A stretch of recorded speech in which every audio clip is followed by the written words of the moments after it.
శ్రీ గణేశాయ నమః. శారదా గురుభ్యో నమః. ఈటీవీ లైఫ్ ఆధ్యాత్మిక ఛానల్ ప్రేక్షకులకు శుభోదయం. శ్రీరస్తు కార్యక్రమానికి శుభస్వాగతం. కార్యక్రమంలో భాగంగా శుభతిథి అంశంలో నేటి పంచాంగ వివరాలు చూద్దాం. ఆంగ్ల తేదీ 29వ తేదీ 11వ నెల 2024 సంవత్సరం శుక్రవారం. స్వస్తి శ్రీ చాంద్రమాన శ్రీ క్రోధినామ సంవత్సరం దక్షిణాయనం శరదృతువు కార్తీక మాసం కృష్ణపక్షం త్రయోదశి తిథి ఉదయం 7:48 వరకు, తదుపరి చతుర్దశి. స్వాతి నక్షత్రం ఉదయం 10:20 వరకు, తదుపరి విశాఖ నక్షత్రం. శోభన యోగం సాయంత్రం 5:19 వరకు, తదుపరి అతిగండ యోగం. వణిజకరణం ఉదయం 7:48 వరకు, తదుపరి విష్ఠీకరణం. వర్జ్యం సాయంత్రం 4:27 నుండి 6:12 వరకు. దుర్ముహూర్తం ఉదయం 8:39 నుండి 9:24 వరకు. తిరిగి దుర్ముహూర్తం మధ్యాహ్నం 12:24 నుండి 1:09 వరకు. అమృత ఘడియలు రాత్రి 2:56 నుండి 4:41 వరకు. రాహుకాలం ఉదయం 10:30 నుండి 12 వరకు. యమగండం మధ్యాహ్నం 3 నుండి 4:30 వరకు. ఇక ఈనాటి పర్వం మాస శివరాత్రి. కార్తీక మాసం మొత్తం కూడా శివారాధన అందరూ ఇతోధికంగా ఆచరిస్తూ ఉంటారు. ఈ శివారాధన చాలా విశేషమైనటువంటి ఫలవంతం. అయితే ఈ మాసంలో ఏదైనా కారణాంతరముల చేత ఈశ్వర దర్శనం ఈశ్వరాభిషేకం చేయలేనటువంటి వాళ్ళు ఈ ఒక్క మాస శివరాత్రి నాడు గనక శివ దర్శనం చేసినట్లయితే, శివాభిషేచనం గనక చేయించినట్లయితే, జరిపించినట్లయితే ఈ మాసమంతా కూడా ఈ శివారాధన చేసినటువంటి ఫలితం వస్తుంది అని మనకి శాస్త్రవచనం. శివారాధన ఈశ్వరుడి గురించి చెప్తూ ఆయన భోళానాథుడని, భక్త సులభుడని, అశుతోషుడని, అట్లాగే భోళాశంకరుడు అని ఆయన్ని పిలుస్తారు.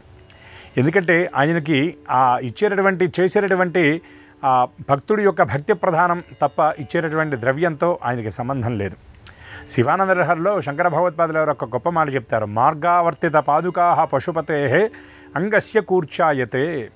తిన్నడు అని చెప్పేటటువంటి ఆటవికుడు తాను వెళుతూ ఉన్నటువంటి వేటకు వెళ్ళేటటువంటి మార్గ మధ్యంలో లింగరూపంగా ఉన్నటువంటి పరమేశ్వరుని దర్శించి ఆ పరమేశ్వరుడి యొక్క లింగం మీద ఉన్నటువంటి ఆ దుమ్ము ధూళి ఎండిపోయినటువంటి ఆకులన్నింటినీ కూడా దులిపి శుభ్రం చేయాలని భావన చేసి చేత్తో నెట్టివేసేటటువంటి సమయంలో దాంట్లో ముళ్ళు ఉంటాయి కాబట్టి కష్టం అవుతుందని ఏం చేశాడంటే, ఆ అడవిలో తాను తిరిగి అరిగిపోయినటువంటి పాదరక్షణ తీసుకుని దాన్ని కూర్చగా వినియోగించట. అంటే ఆ చిన్న కుంచెలాగా వినియోగించట. పరమేశ్వరుడు ఆ అరిగిపోయినటువంటి ఆ పాదరక్ష తన శరీరానికి తాకుతూ ఉంటే మెత్తటి బట్ట తాకిన స్పర్శను ఆయన అనుభవించట. గండూషాంబు నిషేచనం హిమజలై దివ్య అభిషేకాయతే. ఈ లింగాన్ని కడగాలి, దీని నిండా మరకలు ఉన్నాయని భావన చేసినటువంటి ఆ తిన్నడు, ఆ కన్నప్ప నీళ్లను చిన్న దొన్నెలో తీసుకొస్తూ, దోసిట్లో తీసుకొస్తూ ఉంటే నీళ్లు పోతున్నాయి, సరిపోవట్లేదని ఏం చేశాడంటే గండూషం అంటే పుక్కిలతో కూడా పట్టి తీసుకొచ్చి లింగం మీద పోస్తే ఆ పరమేశ్వరుడు భావన చేశాట. దివ్యాభిషేకాయతే. దివ్యమైనటువంటి దేవగంగగా చెప్పబడేటటువంటి మందాకిని జలంతో అభిషేకం చేసినట్లుగా ఆయన భావించాట. కించిత్ భక్షిత మాంసశేషకబలం నవ్యోపహారాయతే.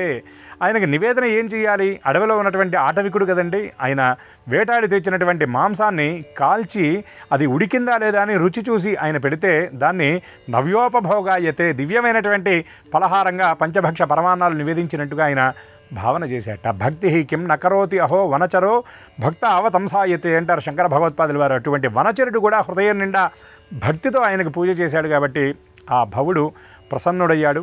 పరమేశ్వరుడికి ఏం కావాలి అంటే గుక్కెడు నీళ్లు, గుప్పెడు పత్రి, చిటికెడు విభూతి, గుండెల నిండా భక్తి. ఇది ప్రధానం.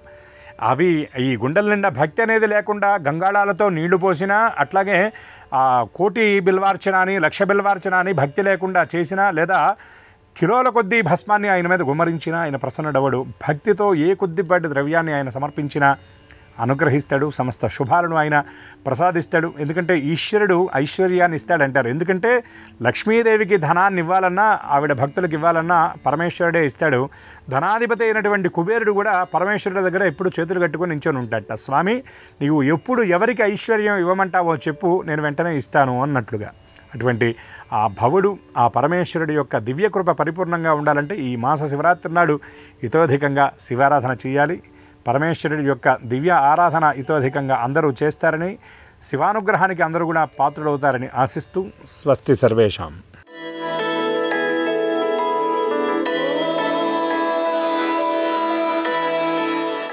ఈటీవీ లైఫ్ ఆధ్యాత్మిక ఛానల్ ప్రేక్షకులందరికీ నమస్కారం. శ్రీరస్తు కార్యక్రమంలో గ్రహయోగం అంశానికి స్వాగతం. ఈనాటి గ్రహయోగం శీర్షికలో మేషాది ద్వాదశ రాశుల వారికి కలిగే శుభ అశుభ ఫలితాలని, అవసరమైన సందర్భాల్లో ప్రత్యామ్నాయ మార్గాలని తెలుసుకుంటారు. అంతేకాక ఏ రాశి వారికి ఏ దిక్ప్రయాణం అనుకూలమో, ఏ రాశి వారు ఏ దైవ దర్శనం వల్ల సకల శుభాలని పొందగలుగుతారో, ఏ రాశి వారు ఏ దుస్తుల్ని ధరించినట్టయితే కార్యక్రమాలు నిర్విఘ్నంగా పరిపూర్ణమవుతాయో, ఏ రాశి వారికి ఏ సంఖ్య నేటికి మాత్రం అదృష్ట సంఖ్యగా పరిణమించబోతోందో ఆ విశేషాలని క్రమంగా తెలుసుకుంటారు. ఇక నేటి పంచాంగాన్ని చూస్తే బహుళ త్రయోదశి ఉదయం 7:48 వరకు, తదుపరి చతుర్దశి, ఈరోజు శుక్రవారం, నక్షత్రం స్వాతి ఉదయం 10:20 వరకు, తదుపరి విశాఖ. ఇక నేటి గ్రహస్థితిని పరిశీలించి చూస్తే వృషభంలో గురుడు వక్రీకరించున్నాడు, కర్కాటకంలో కుజుడున్నాడు, కన్యలో కేతు ఉన్నాడు, తులలో చంద్రుడుంటే వృశ్చికంలో రవి బుధుడు ఉంటే బుధుడు మాత్రం వక్రీకరించున్నాడు, ధనుస్సులో శుక్రుడుంటే కుంభంలో శని, అలాగే మీనంలో రాహువు ఉన్నారు. ఈ గ్రహస్థితి ఆధారంగా ద్వాదశ రాశుల వారి శుభాశుభ ఫలితాలని క్రమంగా పరిశీలించి చూద్దాం. ముందుగా మేషరాశి.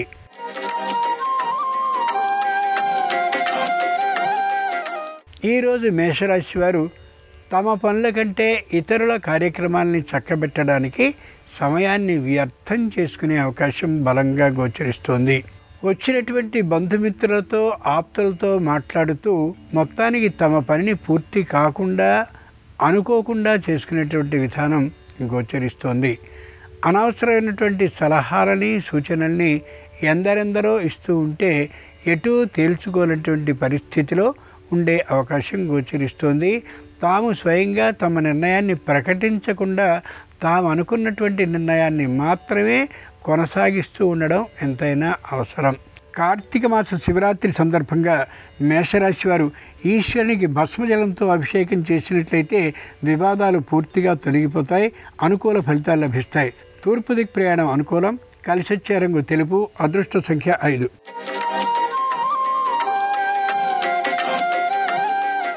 ఈరోజు వృషభ రాశి వారి ఫలితాలని పరిశీలించి చూస్తే ప్రతి విషయంలోనూ అతి జాగ్రత్తని వహిస్తూ ఉంటారు. అంత జాగ్రత్త అవసరం ఏమాత్రం లేదు.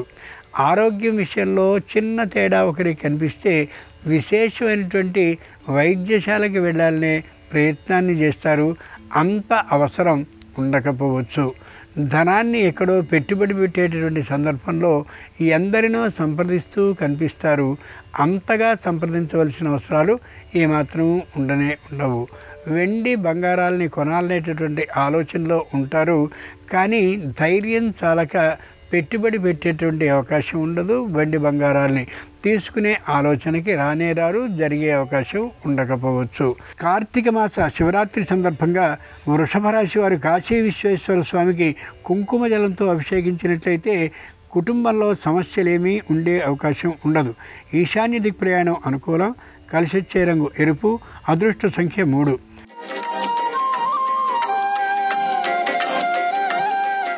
ఈరోజు మిథున రాశి వారి ఫలితాలని పరిశీలించి చూస్తే ఆధ్యాత్మికమైనటువంటి గురువు కోసం అన్వేషణ సాగే అవకాశంలో ఉండొచ్చు.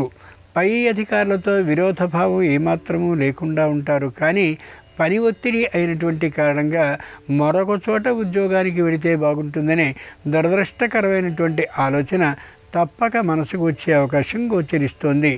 దాంపత్య అన్యోన్య బంధం మరింతగా ఉండని కారణంగా మానసికమైనటువంటి అభద్రతాభావం కారణంగా చిరాకుగా అనిపిస్తూ ఉంటారు ఈ రోజుకి ఈ రాశివారు. ఏ విధమైనటువంటి వ్యతిరేక భావము ఉండదు. కానీ కొద్ది అశాంతి పెరిగే అవకాశం ఉంది. దానికి కారణం కేవలం ఉద్యోగపు ఒత్తిడి, రెండవది ఎక్కువ సమయం ఉద్యోగ స్థలంలోనే గడుపుతూ ఉండడం. కార్తీక మాస శివరాత్రి సందర్భంగా మిథున రాశి వారు దాక్షారామి భీమేశ్వర స్వామికి పసుపు జలంతో అభిషేకించినట్టయితే శుభవార్తను వినే అవకాశం స్పష్టంగా ఉంది. ఆగ్నేయ దిక్ ప్రయాణం అనుకూలం, కలిసొచ్చే రంగు పసుపు పచ్చన, అదృష్ట సంఖ్య 1.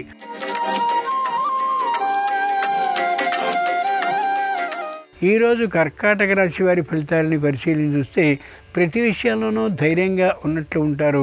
కానీ చెప్పలేనంతటి పిరికితనం లోపల ఉంటూ ఉంటుంది. బంగారము వెండి కొనాలి అని అనుకుంటారు. చౌకగా వచ్చినప్పటికీ కూడా ఆ విషయంలో అనుమానం కలిగినటువంటి కారణంగా ధైర్యంగా ఆ పని చేయలేకపోవచ్చు. దూర ప్రయాణాలని చేసి దైవానికి సంబంధించిన ఆ దర్శనాలని, తీర్థయాత్రల్ని, ఇతరమైనటువంటి వినోద విహారయాత్రల్ని చేయాలని అనుకుంటారు. కానీ కుటుంబంలో తాత్కాలికంగా ఒకరికి వచ్చినటువంటి అనారోగ్యం కారణంగా అది ఈరోజు సాధ్యమయ్యేటటువంటి అవకాశం ఉండకపోవచ్చు. కార్తీక మాస శివరాత్రి సందర్భంగా కర్కాటక రాశి వారు శ్రీశైల మల్లికార్జున స్వామి వారికి బిల్వదళాలతో పూజించినట్లయితే సమస్యలన్నీ పరిష్కరింపబడి ఆర్థిక లాభం సిద్ధిస్తుంది. దక్షిణ దిక్ ప్రయాణం అనుకూలం. కలిసొచ్చే రంగు నీలం. అదృష్ట సంఖ్య 4.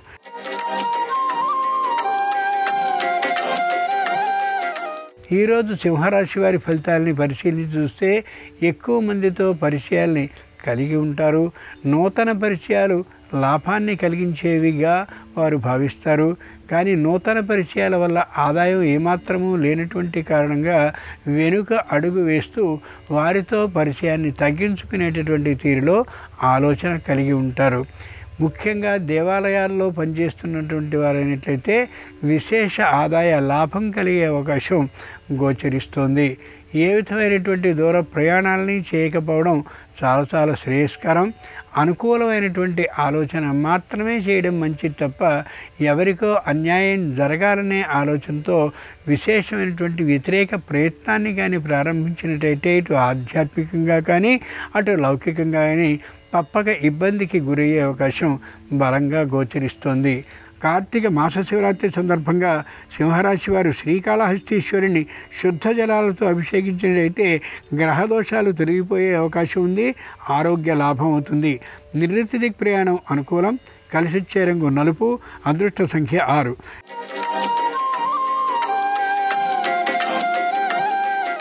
ఈరోజు కన్యారాశి వారి ఫలితాలని పరిశీలించి చూస్తే మానసికంగా దృఢంగా ఉంటారు. శారీరకంగా ఉత్సాహంగా ఉంటారు. పై అధికారులు అధర్మాన్ని చేయవలసిందని ప్రోత్సహించిన చేయమనే మాటని తెగేసి చెప్తారు. ఒకవేళ ఉద్యోగపు తొలగింపు దాకా విషయం వచ్చినా కూడా భయపడే తీరు ఏమాత్రము ఉండదు ఈ రాశి వారిలో. ఈ రోజున కొత్తదైనటువంటి ఒక అంశాన్ని కనుక్కోవడం లేదా కొత్తదైనటువంటి ఒక యంత్రాన్ని నిర్మించడం దాకా వీరి ఆలోచన కలుగుతూ ఉంటుంది. అంతటి స్థాయి కలిగినటువంటి స్థితికి ఎదుగుతారు కన్యారాశి వారు ఈ రోజున. ముఖ్యంగా 10 మందిలో గుర్తింపు, సమాజంలో కీర్తి ప్రతిష్టలు పొందగలుగుతారు. పొదుపు సూత్రాన్ని బాగా పాటిస్తారు. తాము ఉన్నటువంటి ఇంటిని నవీకరించుకునేందుకు కలిసినటువంటి ప్రయత్నాల్ని కూడా ముమ్మరం చేసుకుంటూ ఉంటారు ఈ రాశివారు ఈ రోజున. కార్తీక మాస శివరాత్రి సందర్భంగా కన్యారాశి వారు అర్ధనారీశ్వరుణ్ణి పంచపుష్ప జలాలతో అభిషేకించినట్టయితే భూలాభం సిద్ధిస్తుంది. పశ్చిమ దిక్ ప్రయాణం అనుకూలం. ఆకుపచ్చన అనుకూలించే రంగు. అదృష్ట సంఖ్య 8.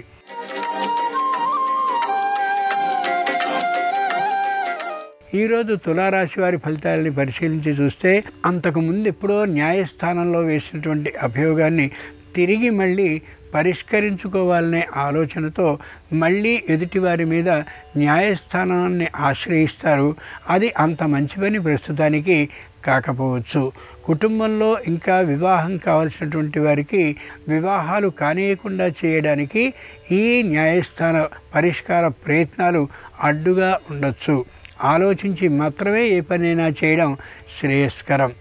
ఏ విధమైనటువంటి నింద ఆరోపణల్ని ఎవరి మీద చేయడం ప్రయోజనాత్మకమైనటువంటి క్రియాత్మకమైనటువంటి ఆలోచన కాకపోవచ్చు. కార్తీక మాస శివరాత్రి సందర్భంగా తులారాశి వారు రామలింగేశ్వర స్వామి వారిని శరకరసంతో అభిషేకించినట్లయితే ఉద్యోగ భద్రత సిద్ధిస్తుంది. వాయువ్య దిక్ ప్రయాణం అనుకూలం. కలిసొచ్చే రంగు ఎరుపు. అదృష్ట సంఖ్య 7.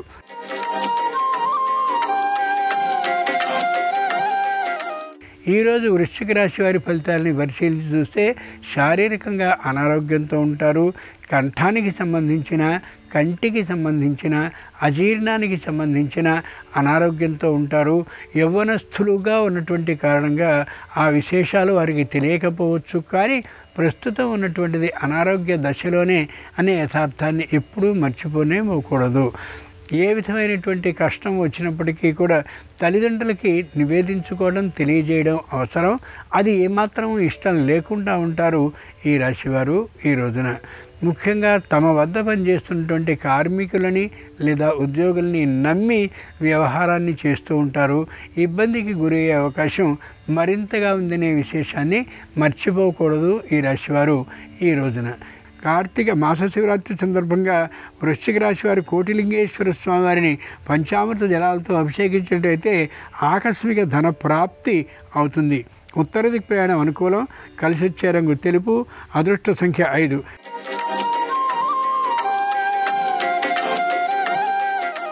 ఈరోజు ధనురాశి వారి ఫలితాలని పరిశీలించి చూస్తే మాటలో వేగం కనిపిస్తూ ఉంటుంది. త్రిణీకార భావంతో చూస్తారు ఎదుటివారిని. సాక్షాత్తు తన సోదరుల్ని కూడా లెక్కించకుండా ఉండేటటువంటి అహంకార భావం గోచరిస్తూ ఉంటుంది. శారీరకంగా వీరికి అనారోగ్యం మరింతగా అయ్యే అవకాశం ఉంది కాబట్టి ఆదిలోనే అనారోగ్యాన్ని తొలగించుకోవడం అవసరమనే యథార్థాన్ని గుర్తించగలగాలి. ఆహారానికి సంబంధించినటువంటి అజీర్ణ వ్యాధి కలిగే అవకాశం మరింతగా ఉంది కాబట్టి తగినటువంటి వైద్య పరీక్షను చేయించుకోవడమే కాకుండా ఔషధ సేవ చేయడం ఎంతైనా అవసరం ఈ రాశి వారికి ఈ రోజున. కార్తీక మాస శివరాత్రి సందర్భంగా ధనురాశి వారు నీలకంఠేశ్వర స్వామివారిని స్వర్ణజలాలతో అభిషేకించినట్లయితే విదేశీయాన సౌకర్యం, ఆర్థిక లాభంతో కలిగే అవకాశం ఉంది. ఈశాన్య దిక్ ప్రయాణం అనుకూలం. కలిసి వచ్చే రంగు నలుపు. అదృష్ట సంఖ్య 3.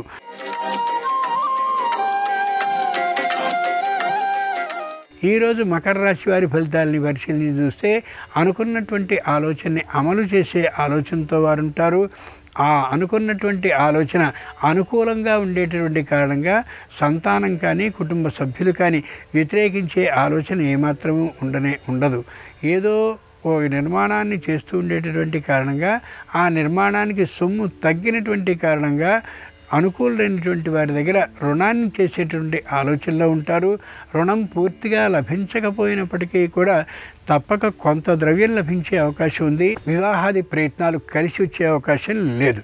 కార్తీక మాస శివరాత్రి సందర్భంగా మకర రాశి వారు శివునికి రజత జలాలతో అభిషేకించినట్లయితే ఉద్యోగ భద్రత సిద్ధిస్తుంది. పశ్చిమ దిక్ ప్రయాణం అనుకూలం. కలిసి వచ్చే రంగు నీలం. అదృష్ట సంఖ్య 1.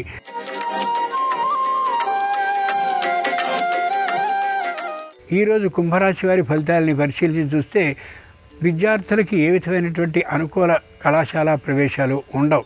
నిరుద్యోగులకి ఉద్యోగ ప్రాప్తి ఉంటుంది కానీ అది వీరికి సంతృప్తికరంగా అనిపించకపోవచ్చు. ఆరోగ్య పరీక్షలు చేయించుకోవడం అవసరం.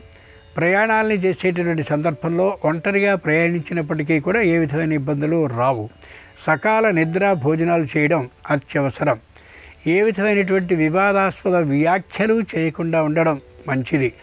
న్యాయస్థానానికి సంబంధించిన సమస్యల్లో న్యాయస్థానంలో విజయం లభిస్తుందని మాత్రం భావించడం ఈ రోజుకి సరికాకపోవచ్చు.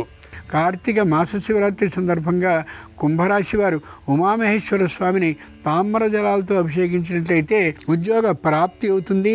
ఉత్తర దిక్ ప్రయాణం అనుకూలం. కలిసి వచ్చే రంగు ఎరుపు. అదృష్ట సంఖ్య 2.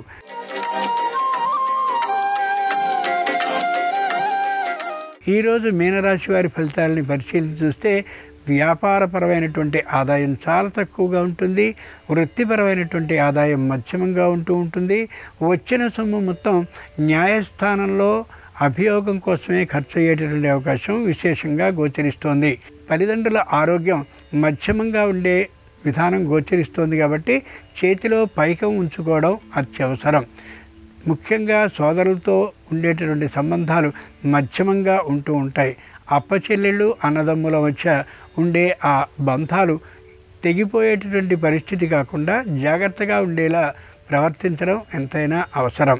కార్తీక మాస శివరాత్రి సందర్భంగా మీనరాశి వారు పార్వతీ పరమేశ్వరుని కాశీగంగా జలాలతో అభిషేకించినట్లయితే న్యాయస్థాన విజయం ఆర్థికమైనటువంటి లాభంతో సిద్ధిస్తుంది. దక్షిణ దిక్ ప్రయాణం అనుకూలం. కలిసి వచ్చే రంగు పసుపచ్చన. అదృష్ట సంఖ్య 4. ఇవి ద్వాదశ రాశుల వారికి సంబంధించిన శుభాశుభ ఫలితాలు నేటికి. ఈరోజు మాస శివరాత్రి అయినటువంటి సందర్భంగా సంపూర్ణంగా ఆ శంకరుని అనుగ్రహం సర్వరాశుల వారికి పరిపూర్ణంగా కలగాలని ప్రార్థిస్తూ స్వస్తి. నమస్కారం. ఈరోజు కార్తీక మాసంలో వచ్చే మాస శివరాత్రి. ఈ సందర్భంగా శివానుగ్రహాన్ని సులభంగా పొందటానికి, అష్టైశ్వర్యాలు భోగభాగ్యాలు అందిపుచ్చుకోవటానికి పరమేశ్వరుడికి పంచోపచార పూజను ఏ విధంగా నిర్వహించాలో నేటి పరిహారాలు పరిష్కారాలు అనే అంశంలో పరిశీలిద్దాం. కార్తీక మాసం అంటే పరమేశ్వరుడికి ఎంతో ప్రీతిపాత్రమైన మాసం. ఈ మాసంలో వచ్చే మాస శివరాత్రి పరమేశ్వరుడికి ఎంతో ప్రీతిపాత్రమైంది. కార్తీక మాసంలో వచ్చే మాస శివరాత్రి సందర్భంగా గంధము, పుష్పము, ధూపము, దీపము, నైవేద్యము ఈ 5 ఉపచారాలు పరమేశ్వరుడికి సమర్పిస్తే శివానుగ్రహం వల్ల అష్టైశ్వర్యాలు భోగభాగ్యాలు కలుగుతాయి. ఈ పంచోపచారాల్లో మొట్టమొదటిది గంధం. పరమేశ్వరుడి లింగస్వరూపానికి లేదా ఈశ్వరుడి చిత్రపటానికి బొటనవేలు, ఉంగరం వేలు ఈ 2 వేళ్లతో గంధాన్ని సమర్పించడం ద్వారా ధనలాభం కలుగుతుంది, ఆదాయ మార్గాలు పెంపొందింపజేసుకోవచ్చు. అలాగే పరమేశ్వరుడికి బొటనవేలు, మధ్యవేలు ఈ 2 వేళ్లతో గంధం సమర్పించడం ద్వారా మనోభీష్టాలు తొందరగా నెరవేర్చుకోవచ్చు. అలాగే బొటనవేలు, చిటికెనవేలు ఈ 2 వేళ్లతో పరమేశ్వరుడికి గంధం సమర్పించడం ద్వారా ధర్మ మార్గంలో మనోభీష్టాలన్నీ నెరవేరుతాయి. అలాగే బొటనవేలు, చూపుడు వేలు ఈ 2 వేళ్లతో పరమేశ్వరుడికి గంధం సమర్పించడం ద్వారా మోక్షప్రాప్తిని సిద్ధింపజేసుకోవచ్చు. ఇలా పరమేశ్వరుడికి ప్రత్యేకంగా కార్తీక మాసంలో వచ్చే మాస శివరాత్రి సందర్భంగా గంధం సమర్పించడం ద్వారా ప్రత్యేకమైన ప్రయోజనాలు చేకూరుతాయి. రెండవ ఉపచారం పుష్పం. పరమేశ్వరుడికి పుష్పాలతో పూజ చేసేటప్పుడు సహస్రఫణి పుష్పం లేదా నాగశివలింగ పుష్పం పరమేశ్వరుడికి సమర్పించాలి. ఇది ప్రాచీన శివాలయాల్లో లభిస్తుంది. ఈ పువ్వు ఈశ్వరుడికి సమర్పిస్తే అష్టైశ్వర్యాలు కలుగుతాయని ప్రామాణిక గ్రంథాల్లో చెప్పారు. ప్రాచీన శివాలయాల్లో అరుదుగా లభించేటటువంటి ఈ నాగశివలింగ పుష్పం, సహస్రఫణి పుష్పం మీకు అందుబాటులో లేకపోతే దానికి ప్రత్యామ్నాయంగా ఎర్రటి మందార పూలు, తుమ్మి పూలు పరమేశ్వరుడికి సమర్పించిన శివానుగ్రహం వల్ల ఐశ్వర్య ప్రాప్తిని సిద్ధింపజేసుకోవచ్చు, శత్రుబాధల తీవ్రతను తగ్గింపజేసుకోవచ్చు. ఆ తర్వాత మూడవది ధూపం. శివానుగ్రహం సంపూర్ణంగా కలగాలంటే పరమేశ్వరుడిని పూజించే సమయంలో ఈశ్వరుడికి ధూపం సమర్పించాలి. నాలుగవది దీపం. పరమేశ్వరుడి దగ్గర దీపారాధన చేసేటప్పుడు మాస శివరాత్రి సందర్భంగా ఒక మారేడు దళం మీద దీపారాధన కుంది ఉంచి దీపాన్ని వెలిగించాలి. అలా వెలిగించినట్లయితే శివానుగ్రహం వల్ల సకల శుభాలు కలుగుతాయి. ఐదవది నైవేద్యం. పరమేశ్వరుడికి మాస శివరాత్రి సందర్భంగా ప్రత్యేకమైన నైవేద్యాలు సమర్పించడం ద్వారా విశేషమైనటువంటి ధనలాభం కలుగుతుంది. ఈ నైవేద్యాలలో వండిన పదార్థాలు, వండని పదార్థాలని 2 రకాలుగా ఉంటాయి. వండిన పదార్థాలలో పరమేశ్వరుడికి దధ్యోజనం కానీ చిత్రాన్నం కానీ నైవేద్యంగా సమర్పించినట్లయితే ధనపరంగా మంచి ప్రయోజనాలు చేకూరుతాయి, శత్రుబాధల నుంచి సులభంగా బయటపడవచ్చు. వండని పదార్థాల్లో కొబ్బరికాయ ముక్కలు, అరటిపండు ముక్కలు, ఎండు ద్రాక్ష, ఎండు ఖర్జూరం శివుడికి నివేదనగా సమర్పించడం ద్వారా ధనలాభం కలుగుతుంది, ఆదాయ మార్గాలు పెరుగుతాయి, మనోభీష్టాలన్నీ సులభంగా నెరవేరుతాయి. ఇలా పరమేశ్వరుడికి పంచోపచార పూజ చేయాలి. దానితో పాటుగా శివుడికి పంచ సౌగంధికాలంటే ఎంతో ప్రీతిపాత్రం. యాలకులు, జాజికాయ, జాపత్రి, దాల్చిన చెక్క, లవంగాలు ఈ 5ంటిని పంచ సౌగంధికాలు అంటారు. ఈ పంచ సౌగంధికాలను తమలపాకుల్లో ఉంచి ఒక్కలు ఉంచి పరమేశ్వరుడికి తాంబూలం సమర్పించాలి. ఇలా చేస్తే శివానుగ్రహం ద్వారా సకల శుభాలు కలుగుతాయి. అలాగే దవనం అంటే కూడా పరమశివుడికి ఎంతో ప్రీతిపాత్రం. పుష్పాల మధ్యలో దవనం కట్టి, దవనం కట్టిన పుష్పమాలికను శివుడికి సమర్పిస్తే సర్వ సంపదలు చేకూరుతాయని అగ్నిపురాణంలో చెప్పారు. అలాగే శివానుగ్రహం ద్వారా ధనపరంగా విశేషంగా కలిసి రావాలంటే కార్తీక మాసంలో వచ్చే మాస శివరాత్రి కాబట్టి ఐశ్వర్యేశ్వర శివమంత్రాన్ని చదువుకోవాలి. శ్రీ శివాయ మహాదేవాయ ఐశ్వర్యేశ్వరాయ నమః ఈ మంత్రం చదువుకుంటూ శివుడికి అభిషేకం చేస్తే ఉత్తమ ఫలితాలు కలుగుతాయి. అలాగే కుశోదకము, దర్భజలాలతో శివుడికి అభిషేకం చేయటం ద్వారా కూడా శివానుగ్రహానికి సులభంగా పాత్రలు కావచ్చు. కార్తీక మాసంలో వచ్చే మాస శివరాత్రి సందర్భంగా శివలింగం ఎవరికైనా దానం ఇచ్చినా, విభూతి పండు దానం ఇచ్చినా శివానుగ్రహం ద్వారా జాతక దోషాల తీవ్రతను తగ్గింపజేసుకొని సకల శుభాలను సిద్ధింపజేసుకోవచ్చు. ఇలా కార్తీక మాసంలో వచ్చే మాస శివరాత్రి శివపూజ చేసి పరమశివుడి సంపూర్ణమైన అనుగ్రహానికి సులభంగా పాతులుకండి. రేపు కార్తీక మాసంలో వచ్చే శనివారం బహుళ చతుర్దశి తిథి ఉంది. శనివారంతో కూడిన బహుళ చతుర్దశి సందర్భంగా ఎలాంటి ప్రత్యేకమైన పరిహారాలు పాటిస్తే సకల శుభాలను సిద్ధింపజేసుకోవచ్చు రేపటి పరిహారాలు పరిష్కారాలు అనే అంశంలో పరిశీలిద్దాం. నమస్కారం. ఈ కార్యక్రమాన్ని తిరిగి చూడాలనుకుంటే www.youtube.com/ETV Life Spiritual లో చూడవచ్చు.